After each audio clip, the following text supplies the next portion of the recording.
In 1951, in a packed stadium in Rio de Janeiro, two martial arts titans faced off in a clash that would change the future of combat sports forever. On one side, Masahiko Kimura, the most feared judoka of his era.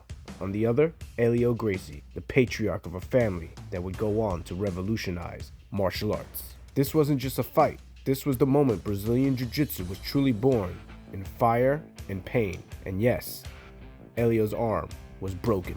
Masahiko Kimura was already a judo legend. At just 30 years old, he had defeated over 200 opponents and had never been thrown in competition. His training regimen? Brutal. Kimura reportedly did 1,000 push-ups a day and trained so hard that he permanently disfigured his fingers from gripping gis. Helio Gracie, on the other hand, was a smaller, more strategic fighter. Due to his frail health as a child, Helio developed a more technique-focused version of judo, which later evolved into what we know as Brazilian Jiu-Jitsu. He believed technique could overcome strength. In 1951, Helio Gracie issued a public challenge to Kimura. The Japanese champion accepted, but only under one condition. Helio had to first defeat Kimura's training partner, Yukio Kato. In Helio's first bout with Kato, they battled to a draw. Kato tossed Helio around like a rag doll, but was eventually able to neutralize Kato's offense. Helio's display of resilience earned him a rematch. In their second bout, however, Helio would choke Kato unconscious and earn the right to challenge Kimura. Now, it was on. The match was set for October 23, 1951, in a stadium packed with over 20,000 people, including Brazil's president, to witness what many believe would be a clean victory for Kimura.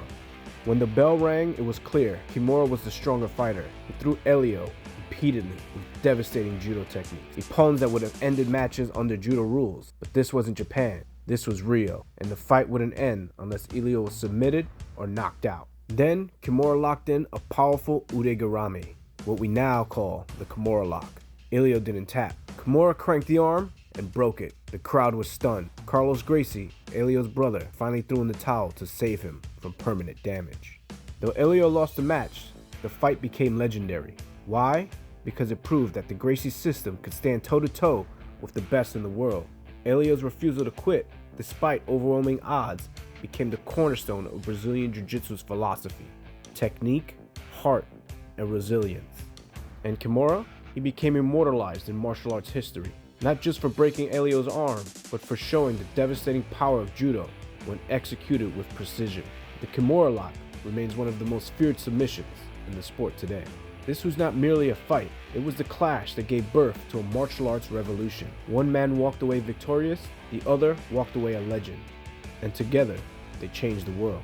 If you love stories like this, make sure to hit that like button, subscribe, and drop a comment below. Who do you think would win in today's world? The judoka or the Brazilian Jiu-Jitsu practitioner? Let's talk about it. And I'll see you next time on Tony's MMA Corner.